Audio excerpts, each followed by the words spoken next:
Assalamualaikum warahmatullahi wabarakatuh. Di sini kami dari kelompok piutang akan menjelaskan tentang manajemen keuangan syariah. Pengertian manajemen keuangan syariah adalah sebuah kegiatan manajerial keuangan untuk mencapai tujuan dengan memperhatikan kesesuaiannya pada prinsip-prinsip syariah dalam agama Islam. Manajemen keuangan syariah bisa diartikan sebagai manajemen terhadap fungsi-fungsi keuangan dengan bingkai syariah Islam yang berkaitan dengan masalah keuangan. Manajemen dikatakan telah memenuhi syariah apabila yang pertama mementingkan perilaku yang terkait dengan nilai-nilai keimanan dan ketauhidan. Yang kedua, mementingkan adanya struktur organisasinya, serta yang ketiga, membahas soal sistem. Sistem ini disusun agar perilaku di dalamnya berjalan dengan baik. Selanjutnya, karakteristik manajemen keuangan syariah. Direktorat Perbankan Syariah Bank Indonesia menguraikan 7 karakteristik utama yang menjadi prinsip sistem perbankan syariah di Indonesia, yang menjadi landasan pertimbangan bagi calon nasabah dan landasan kepercayaan bagi nasabah yang telah loyal. 7 karakteristik yang diterbitkan dan diedarkan berupa buklet Bank Syariah yaitu sebagai berikut. Yang pertama, universal. Memandang bahwa bank syariah berlaku untuk setiap orang tanpa memandang perbedaan kemampuan ekonomi ataupun perbedaan agama. Yang kedua, adil. Memberikan sesuatu hanya kepada yang berhak, serta memperlakukan sesuatu sesuai dengan posisinya dan melarang adanya unsur mansir, unsur spekulasi atau untung-untungan, gofar, ketidakjelasan, haram, dan riba. Yang ketiga, transparan, terbuka bagi seluruh lapisan masyarakat. Yang keempat, seimbang, mengembangkan sektor keuangan melalui aktivitas perbankan syariah yang mencakup pengembangan sektor real dan UMKM, usaha mikro, kecil, dan menengah. Yang kelima, maslahat, bermanfaat dan membawa kebaikan bagi seluruh aspek kehidupan. Yang terakhir ada variatif, produk bervariasi mulai dari tabungan haji dan umroh, tabungan umum, giro, deposito, pembayaran yang berbasis bagi hasil, jual beli dan sewa, sampai kepada produk jasa kustodian, jasa transfer, dan jasa pembayaran seperti debit charge dan syariah charge. Selanjutnya, ciri-ciri manajemen keuangan syariah. Bank syariah mempunyai ciri yang berbeda dengan bank konvensional. Ciri-ciri ini bersifat universal dan kualitatif. Artinya, bank syariah beroperasi di mana harus memenuhi ciri-ciri tersebut. Bisa seperti yang pertama, ada beban biaya yang telah disepakati pada waktu akad. Perjanjian diwujudkan dalam bentuk jumlah nominal yang besarnya tidak kaku dan dapat ditawar dalam batas yang wajar. Yang kedua, penggunaan presentasi dalam hal kewajiban untuk melakukan pembayaran selalu dihindarkan karena presentasi bersifat melekat pada sisa hutang, meskipun utang pada batas waktu perjanjian telah berakhir. Yang ketiga, di dalam kontrak pembiayaan proyek bank tidak menetapkan perhitungan berdasarkan keuntungan yang pasti atau fixed return yang ditetapkan di muka. Bank syariah menerapkan sistem berdasarkan atas modal untuk jenis kontrak al-mudarabah dan al-musyarakah dengan sistem bagi hasil atau profit and loss share yang tergantung pada besarnya keuntungan. Sedangkan penetapan keuntungan di muka ditetapkan pada kontrak jual beli melalui pembiayaan pemilikan barang atau al-murabahah dan al-bai'u bitanam ajil, sewa guna usaha al-ijarah, serta kemungkinan rugi dari kontrak tersebut amat sedikit. Pengarahan dana masyarakat dalam bentuk deposito atau tabungan oleh penyimpanan dianggap sebagai titipan atau al-wadi'ah, sedangkan bagi bank dianggap sebagai titipan yang diamatakan sebagai pernyataan dan dana pada proyek yang dibiayai oleh bank sesuai dengan prinsip-prinsip syariah, hingga kepada penyimpanan tidak dijanjikan imbalan yang pasti atau fixed return. Bentuk yang lain yaitu giro, dianggap sebagai titipan murni al-wadiyah karena sewaktu-waktu dapat ditarik kembali dan dapat dikenai biaya penitipan. Selanjutnya, bank syariah tidak menerapkan jual beli atau sewa menyewa uang dari mata uang yang sama dan transaksinya itu dapat menghasilkan keuntungan. Jadi, mata uang itu dalam memberikan pinjaman pada umumnya tidak dalam bentuk tunai, melainkan dalam bentuk pembiayaan, pengadaan barang selama pembiayaan, barang tersebut milik bank. Yang F, adanya Dewan Syariah yang bertugas mengawasi bank dari sudut syariah. Yang G, bank syariah selalu menggunakan istilah-istilah dari bahasa Arab, di mana istilah tersebut tercantum dalam fikih Islam. Adanya produk khusus yaitu pembiayaan tanpa beban murni yang bersifat sosial, di mana nasabah tidak berkewajiban untuk mengembalikan pembiayaan atau al-qadar hasal. Selanjutnya, fungsi lembaga bank juga mempunyai fungsi amanah yang artinya berkewajiban menjaga dan bertanggung jawab atas keamanan dana yang telah dititipkan dan siap sewaktu-waktu apabila dana ditarik kembali sesuai dengan perjanjian. Selanjutnya, ruang lingkup. Yang pertama ada aktivitas perolehan dana. Hal tersebut berarti bahwa setiap hal yang dilakukan sebagai upaya dalam rangka memperoleh harta semestinya memperhatikan cara-cara yang sesuai dengan syariah seperti mudarabah, musyarakah, murahabah, salam, istina, ijarah, dan lain-lain. Yang kedua ada aktivitas perolehan aktivitas. Poin ini maksudnya dalam hal ini ingin menginvestasikan uang jaga harus memperhatikan prinsip-prinsip uang sebagai alat tukar, bukan sebagai komoditi yang diperdagangkan. Dapat dilakukan secara langsung atau melalui lembaga intermediasi seperti bank syariah dan reksadana syariah. Yang ketiga ada aktivitas penggunaan dana. Penjelasan adalah bahwa harta yang diperoleh digunakan untuk hal-hal yang tidak dilarang seperti kembali barang konsumtif dan sebagainya. Digunakan untuk hal-hal yang tidak dianjurkan seperti infak, wakaf, sedekah, dan digunakan untuk hal-hal yang diwajibkan seperti zakat. Selanjutnya ada sejarah dan latar belakang manajemen keuangan syariah. Jadi sebenarnya pada zaman Rasulullah SAW, manajemen keuangan sudah ada dan beliaulah yang pertama kali memperkenalkan konsep baru ini ke umatnya dan juga ke kepala negara dari berbagai negara. Semua penghimpunan kekayaan negara harus dikumpulkan terlebih dahulu dan kemudian dikeluarkan sesuai dengan kebutuhan negara.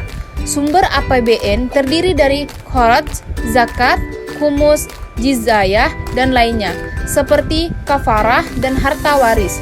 Konon, tempat pengumpulan dana itu disebut Bait al-Mal, yang di masa Nabi SAW terletak di Masjid Nabawi.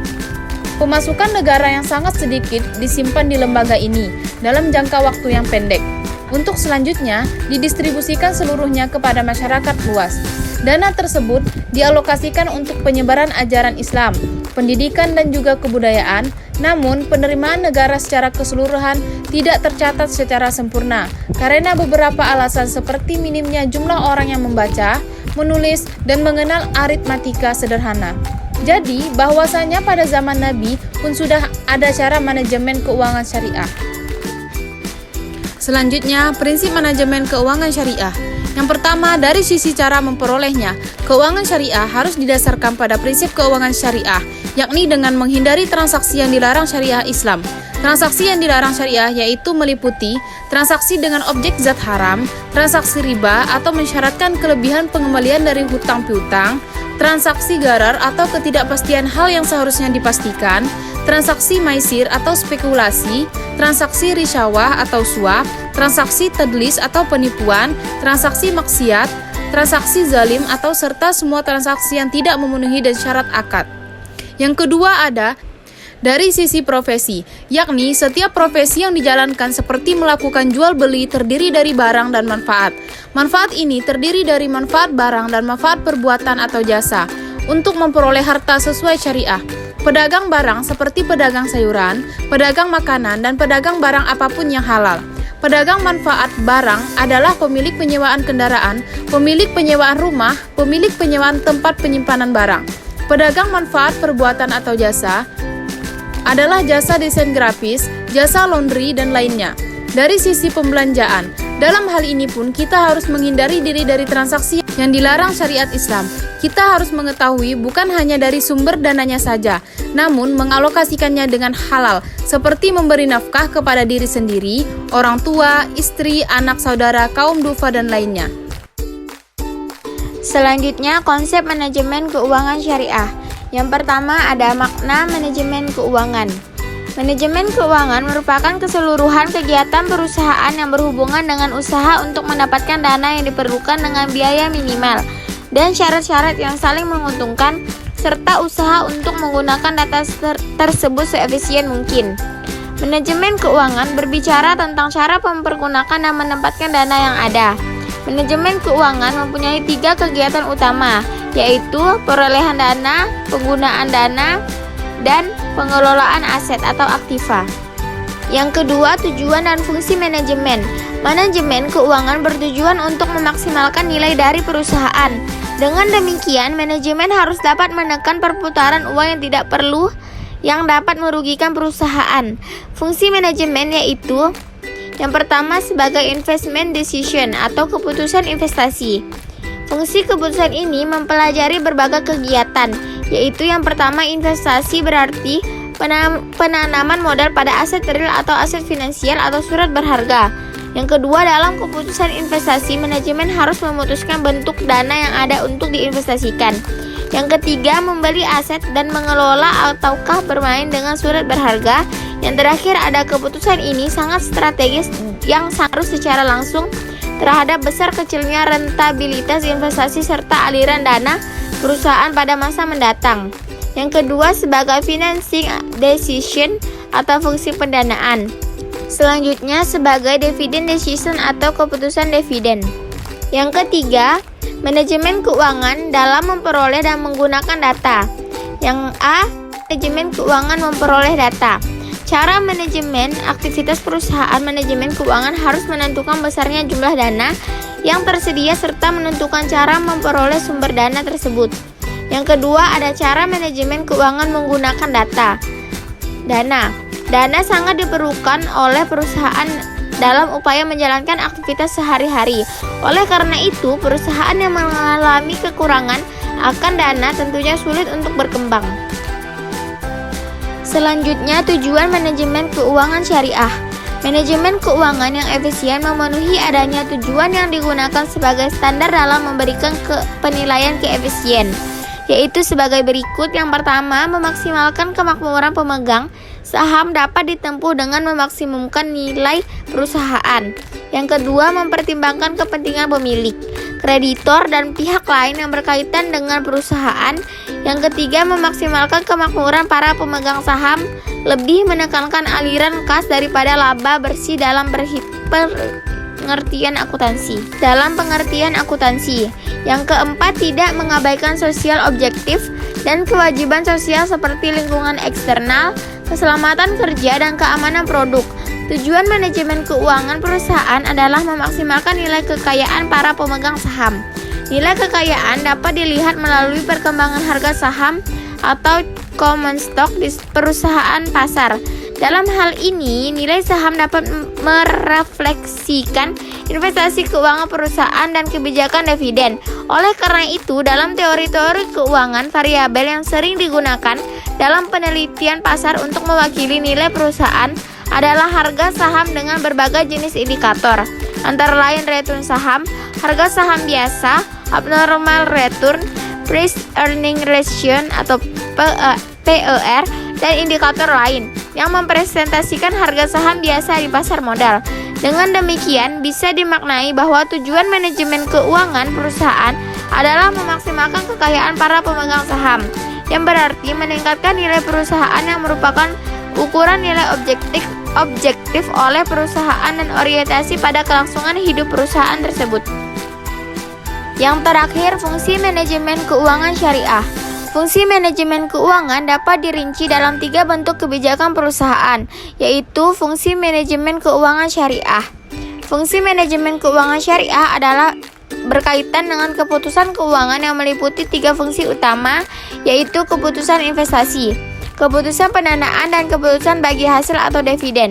Masing-masing keputusan harus berorientasikan kepada pencapaian tujuan perusahaan. Dengan terjadinya tujuan perusahaan tersebut akan mendongkrak optimalnya nilai perusahaan. Nilai perusahaan akan terlihat pada tingginya harga saham perusahaan, sehingga kemakmuran para pemegang saham dengan semakin bertambah. Dalam konteks syariah, jika para pemegang saham mencapai kemakmuran, maka semakin besar zakat yang dikeluarkan atau dibayarkan oleh para pemegang saham tersebut. Yang pertama, keputusan investasi. Keputusan investasi berhubungan dengan masalah bagaimana manajer keuangan mengalokasikan dana salam bentuk investasi yang akan mendatangkan keuntungan di masa yang akan datang. Bentuk dan komposisi investasi akan memengaruhi dan menjunjung tinggi keuntungan masa depan. Yang kedua ada keputusan pendanaan. Keputusan pendanaan adalah keputusan yang berkaitan dengan bagaimana perusahaan mendapatkan dana atau modal.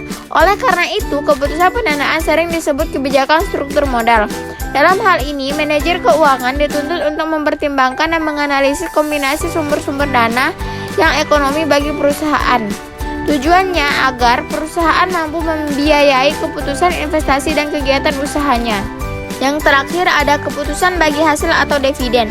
Bagi hasil atau dividen adalah proksi besar kecilnya kemakmuran investor dalam menanamkan dananya dalam suatu perusahaan. Oleh karena itu, bagi hasil dan dividen merupakan bagian yang sangat diharapkan oleh para investor dan para pemegang saham. Yang keempat ada keputusan zakat perusahaan.